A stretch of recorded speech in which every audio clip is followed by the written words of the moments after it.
Aussi lamentable qu'elle puisse paraître, cette histoire est véridique.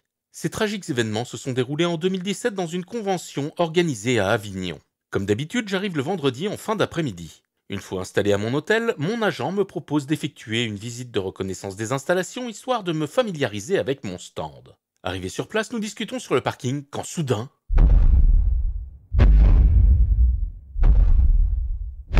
une silhouette surgit de l'obscurité. C'est toi, Cashbot? Le mec, on dirait Gregor Clegane, la montagne de Game of Thrones, mais en plus grand, plus balèze et avec l'air beaucoup plus méchant. C'est toi, Cashbot? Non, c'est lui.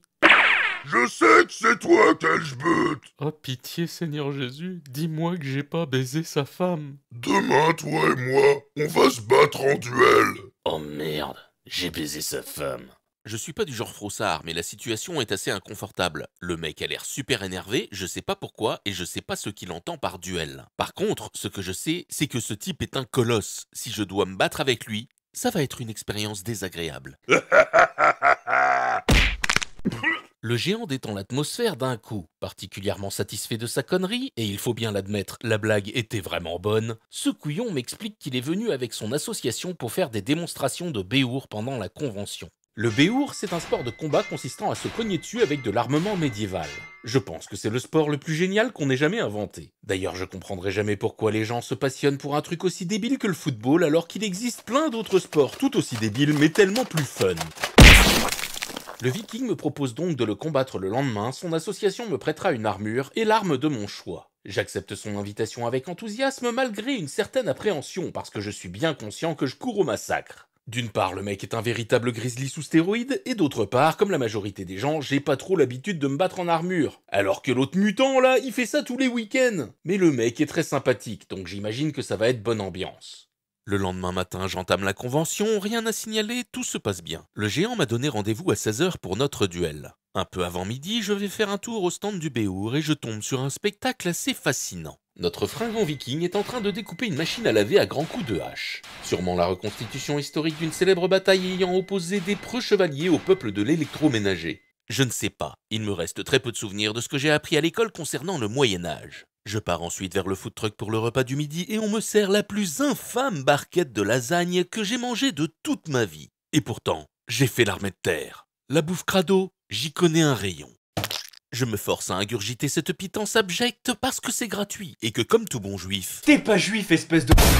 J'aime bien profiter des trucs gratuits. Mais là, je galère parce que ces putains de lasagnes sont vraiment dégueulasses. À se demander s'ils les ont pas faites avec de la viande de rat crevé. L'après-midi passe tranquillement et à 15h30, je me mets en marche vers une mort certaine. Arrivé au stand du Béour, je vois que le Viking est face à un de ses potes qui, malgré son 1m85, semble être un nain face à un géant. Ils y vont de bon cœur et se balancent de bonnes pralines. Les armures offrant une protection appréciable, on pourrait croire que c'est absolument safe. Eh bien, détrompez-vous, car à ce moment, il s'est passé un truc. Le Viking a mis un coup d'épaule dans le plastron de son adversaire. Le combat a encore duré quelques secondes et le mec s'est effondré. En fait, la plaque d'armure s'est enfoncée et a fait pression sur son thorax, l'empêchant de respirer. Du coup, le mec est tombé dans les pommes. C'était assez flippant à regarder, surtout que j'étais censé être le prochain sur la liste. Pendant que ses potes étaient en train de désarnacher le pauvre garçon au sol, le géant s'approche de moi telle une vision cauchemardesque. À ce moment, je suis partagé entre mon envie de connaître les sensations du combat en armure et ma peur de passer le restant de mes jours dans un fauteuil roulant une fois que l'autre excité aura fini de me ravager la paillasse. Mais il est trop tard pour reculer. Je me suis engagé et je suis un homme d'honneur. Si je dois subir une humiliation publique, je la subirai avec dignité. Mec, je suis vraiment désolé, on va pas pouvoir faire le combat aujourd'hui, on a pris du retard sur le programme, faudra que tu reviennes demain. Une sensation de bien-être m'envahit soudainement. Je suis libéré d'un poids. Je bénéficie d'un sursis de 24 heures. Je suis tellement heureux. Mais je ne laisse rien transparaître de mon soulagement. Et comme je suis un trou du cul, je commence à provoquer le Viking. Couard, pleutre, tu esquives le combat, péteux. Tu le sais bien que je vais te démonter ta petite gueule de fragile, hein. C'est ça, vas-y, gagne du temps, dégonflé. Tu veux pas que je t'étripe aujourd'hui? Ok, je te massacrerai demain, poltron. Le pète. Le colosse me regarde tourner les talons avec un petit sourire en coin, imaginant sûrement la façon dont il va abuser de mon cadavre le lendemain après avoir brisé l'intégralité de mon squelette. Quant à moi, fier de ma connerie, je retourne tranquillement vers mon stand avec la ferme intention de profiter au maximum des dernières 24 heures qu'il me reste à passer avec une colonne vertébrale fonctionnelle. Mais sur le chemin du retour survient un événement aussi inattendu qu'indésirable. Les lasagnes périmées du midi sont en pleine tentative d'évasion. Les chiottes, vite, les chiottes! Mon agent, me voyant sprinter en direction des water closets, décide de venir aux nouvelles. Oh mon Dieu! Ça va? Non, pas vraiment, non. Je dégueule tout ce que je peux pendant un quart d'heure avant de sortir dans un état pitoyable. Ah ouais, ça a pas l'air d'aller. C'est parce que ça va vraiment pas. Je pense avoir vidé le contenu de mon estomac et m'imagine donc sorti d'affaire. Mais je me trompe. Lourdement. Les lasagnes, au cours de leur processus de décomposition, ont développé une forme d'intelligence. Et pour optimiser leurs chances de sortie, elles ont divisé leurs forces. L'armée du Nord est parvenue à évacuer la zone de combat. Désormais, ce sont les troupes sudistes qui entrent en jeu. Et elles ont trouvé une autre porte de sortie.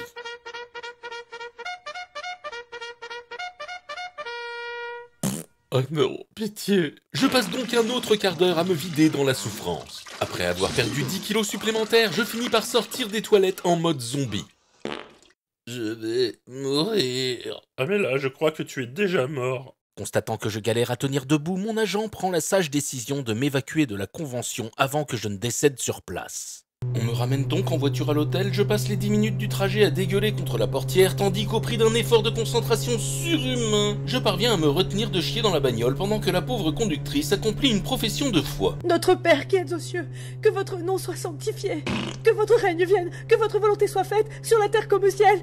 Une fois arrivé à l'hôtel, je me déshabille et je m'étale. Évidemment, je ne prends pas le repas du soir. Je reste au lit et je passe une très mauvaise nuit à faire des allers-retours entre ma chambre et les chiottes pour continuer à me vider par tous les orifices. Cette horrible expérience me rappelle le Mangame Show Fréjus 2017, où les 3/4 des youtubeurs avaient chopé une chiasse explosive. Mais cette fois-ci, c'est beaucoup moins drôle, parce que je suis tout seul à en chier. C'est quand même hallucinant, parce qu'à la base, j'ai juste mangé une barquette de lasagne pourrie, ça doit faire 300 grammes à tout péter. Mais j'ai l'impression d'évacuer l'équivalent d'un camion-citerne de déchets corporels dans les 10 heures qui suivent. Le corps humain est fascinant. J'arrive quand même à dormir quelques heures entre mes allers-retours aux toilettes et le lendemain matin ça va mieux. J'ai les jambes qui flageolent un peu mais j'ai repris des couleurs. Pour éviter de relancer la machine à fertiliser, je ne prends pas le petit déjeuner et j'attends le dernier moment pour quitter ma chambre. Arrivé à la convention, je suis totalement dépité parce qu'il va falloir que j'explique à l'excité de la hache que malgré toute ma bonne volonté, je suis vraiment pas en état de me battre en armure. Et le truc, c'est qu'avec tout ce que je lui ai mis dans les dents la veille quand il a repoussé le combat, je redoute quelque peu sa réaction. Froussard, t'as tellement la pétoche que tu t'es chié dessus. Je suis tel je veux te la poule mouillée. Bourse molle, bourse molle. Évidemment, je prends sa réaction avec le sourire parce qu'il faut bien l'admettre, c'est tellement mérité. Nous parvenons à trouver un accord pour qu'il y ait tout de même un combat. Nous désignons chacun un champion de justice qui combattra en notre nom. Mon champion sera donc mon agent. Le gazier ne paye pas de mine, il doit faire autour d'1m80 et il a un physique tout sauf impressionnant. Cependant, il dispose d'un cheat code. C'est un ancien gendarme, ce qui lui confère tout un tas de compétences hors du commun, comme par exemple une résistance surhumaine à l'alcool. Mais la capacité spéciale qui nous intéresse ici est sa connaissance du combat en armure. Car oui, le gendarme est le chevalier en armure des temps modernes.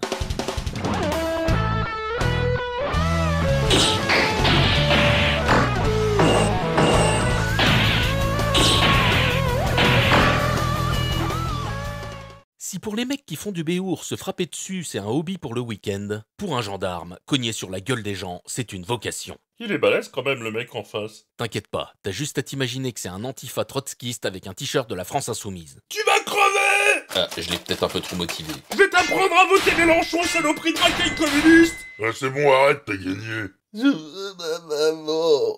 Il est important de noter que mon champion ayant remporté la victoire, d'après les règles de Lord Ali par combat, c'est moi le vainqueur. J'ai gagné. Tu t'es pas bien nettoyé, bourse molle. Tu sens encore un peu le caca. Et voilà, c'était la deuxième anecdote de convention. Manifestement la première vous avait beaucoup plu, j'espère que vous avez également tripé celle-là. La BD de Calchbeut coûte seulement 20 €. Pourquoi tu l'as pas acheté? Je suis étudiant, je dois manger avec 4 € par jour. Bah tu fais un effort. 5 jours sans manger, ça va pas te tuer. Avant de vous quitter, je vous annonce une nouvelle importante. La campagne de vente qui devait prendre fin le 20 juin est prolongée. Mais pourquoi? Parce que mon éditeur ainsi que les gens de KissKissBankBank aiment beaucoup l'argent, donc ils ont fait appel à un super-héros pour rallonger la campagne. Est-ce un oiseau? Est-ce un avion? Non, c'est Super Juif!